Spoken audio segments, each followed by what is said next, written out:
केंद्र में जिसकी भी सत्ता होती है वो एजेंसियों की का दुरुपयोग करता है। ये बात आज नहीं, पहले भी हो चुकी है कई बार। सर्वोच्च न्यायालय ने यहाँ तक कह दिया था कि सीबीआई तो ये सोने के पिंजरे का तोता है। तो जो भी विपक्ष में होता है वो हमेशा आरोप लगाता है कि सरकार दुरुपयोग करती है, लेकिन एक दुरुपयोग करना एक नमक में आटे में नमक जैसी बात थी। लेकिन 2014 के बाद जो हम देख रहे हैं पैटर्न, वो एकदम नमक का ही आटा गूंथा जा रहा है। मतलब एक एक जगह संयोग हो सकता है, दूसरी जगह संयोग हो सकता है।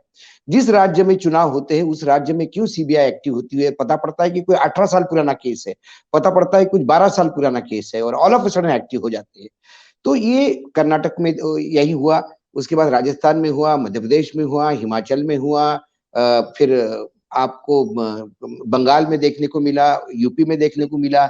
यह पैटर्न तो मैं मानता हूँ, लेकिन जहां तक ऐश्वर्या राय का सवाल है, मुझे लगता है यहाँ पे हमें दो चीजें देखनी होगी। ऐश्वर्या राय की सास भले ही समाजवादी पार्टी की तरफ है, वो वहां की सांसद है, लेकिन उनके ससुर नरेंद्र मोदी के बड़े अच्छे मित्रों में से है। उनके ससुर गुजरात की ब्रांड एम्बेसडर है, उनके ससुर गुजरात के गधे तक बेच चुके हैं विज्ञापन में।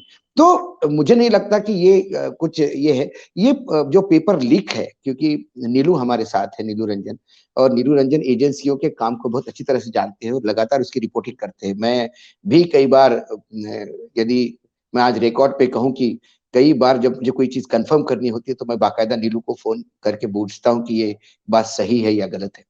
तो ऐश्वर्या राय का जो मामला है, मुझे लगता है कि ये पेपर लीक हो गया, इंडियन एक्सप्रेस ने ये बहुत लीस्ट छापी है, तभी इसका कॉग्निजेंस लिया गया था और ईडी ने बुलाया, क्योंकि कुछ संपत्ति तभी इसमें सचिन तेंदुलकर का भी नाम है, उनका भी कंपनियों का जिक्र है, सभी को मुझे लगता है बुलाया जाएगा।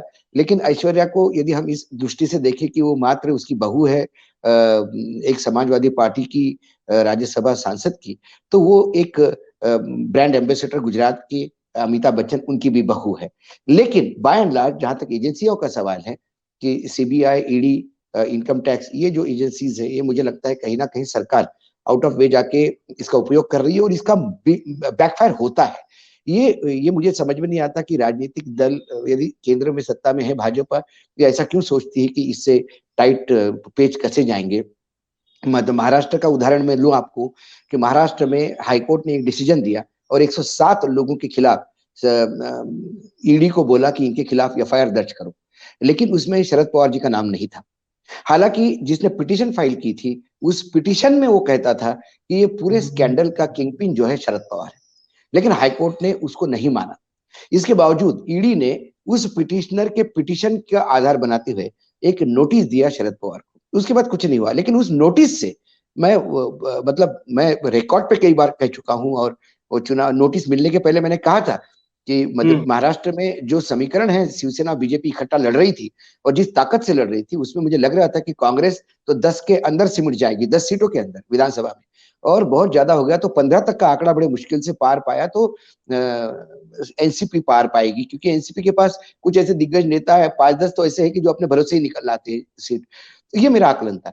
लेकिन वो नोटिस मिलने के बाद उस नोटिस को जिस हिसाब से कैश किया शरद पवार जी ने, जो एक बड़ा नाटक वहां मंचन हुआ कि मैं अभी जानने जा रहा हूँ, पानी में खड़े होकर भाषण देना और रात को रोड शो करना कि बस अब मैं अरेस्ट होने जा रहा हूँ, उसके पहले मैं आपसे मिलने आ रहा हूँ, ये जो तमाम बातें थी, उससे इतना टर्नओवर हुआ महाराष्ट्र की राजनीति में कि जो बीजेपी मुझे लग रहा था अपने बलबूते पर सरकार बनाएगी, वो ऐसे अंकगणित में फंस गई जहां एनसीपी, कांग्रेस और शिवसेना, इनके बगैर कोई सरकार बना ही नहीं पाता था। शिवसेना ने मना करने के बाद बीजेपी आज सबसे बड़ा दल होने के बाद भी, बड़ा मतलब बहुत बड़ा दल होने के बाद भी, आज बाकी सब 100 के अंडर है और बीजेपी अकेली है कि जो 100 के ऊपर है। इसके बावजूद आज विपक्ष में है। तो ये कई बार मिसफायर भी होता है। जब जिस दिन ये लखनऊ जब ये रेड हुई थी, मैं लखनऊ में ही था, तो लखनऊ में कई मुझे मतलब बीजेपी के एक संगठन के एक वरिष्ठ नेता से मेरी बात हो रही थी। उन्होंने कहा कि ये गलत हुआ है, ये समय था कि हमारे बीजेपी के कार्यकर्ताओं को हमें चार्ज करना है, क्योंकि योगी राज में अक्सर ये कहा जाता था कि कार्यकर्ताओं की अनदेखी हुई है।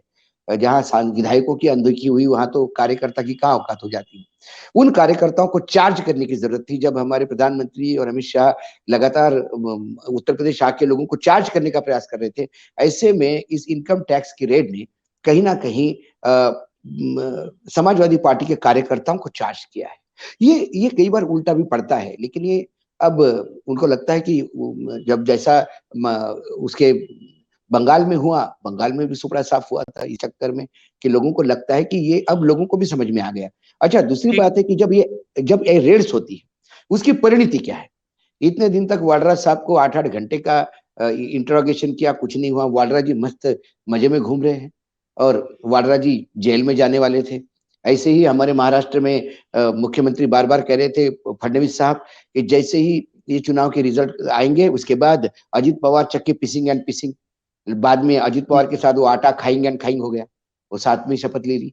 तो ये लोगों को समझ में आता है कि ये कई बार एजेंसी ढीली देती है। कई चीजें हैं। एक आज मुझे अच्छा लगा कि इंडियन एक्सप्रेस ने जो स्कैंडल दिया, उसके ऊपर नोटिस इश्यू हुए। लोगों को पूछना चाहिए, क्योंकि यदि आपके वहां अकाउंट है, कंपनियां हैं, आपके नाम पे किसी ने खोली है, आपको पता नहीं है, ये सारे स्टेटमेंट सामने आने ही चाहिए। आपके पास पैसा है, आप टैक्स दीजिए। पैसा कमाना कोई इस देश में गुनाह नहीं है, लेकिन फिर ये भी देखना चाहिए कि जिस कोर्ट ने एक आदेश दिया कि 3000 किलो का जो ड्रग मिला है अडानी के पोर्ट पे, उसमें डीआरआई को उन्होंने कोर्ट ने आदेश दिया कि आप इन्वेस्टिगेशन करिए कि ये कंसाइनमेंट जिनने बुलाया है वो किसी और राज्य में है जहां उनके अपने पोर्ट्स है। उसके बाद भी अडानी के ही पोर्ट पे क्यों मंगाया गया है? कहीं इसका अडानी को तो कोई फायदा नहीं मिल रहा है। इस एंगल से भी डीआरआई को इन्वेस्टिगेशन करने का ऑर्डर कोर्ट ने दिया। लेकिन आज मेरी बात हुई, गुजरात बात हुई, मेरे डीआरआई के कुछ लोगों से बात हुई, अभी तक उस पे एक नोटिस क्या अभी तक बुलाया तक नहीं गया अधिकारियों को, या कुछ उसका उनका स्टेटमेंट नहीं लिया गया उस केस में। आज वो 3000 जो केजी का ड्रग मिल के करीब करीब आज 2-3-4 महीने हो गए। तो ये एजेंसियां कहीं फास्ट काम करती है, कहीं स्लो काम करती है। वो कहीं ना कहीं दिखाती है कि फेवरिज्म दिखाती है कि हमारे लोगों के लिए नहीं करना है और जो विपक्ष है उनके ऊपर हमले करना है और उनके लिए तुरंत एक्शन लेनी है। इसलिए ये एजेंसियां कटघरे में खड़े हो जाती है और केंद्र सरकार के ऊपर उंगली उठती है। और आप हमसे जुड़े रहने के लिए सब्सक्राइब करें YouTube पर, फॉलो करें Twitter पर और लाइक करें Facebook पर। और ज्यादा जानकारी के लिए आपको टाइप करना होगा सिर्फ न्यूज़ नशा।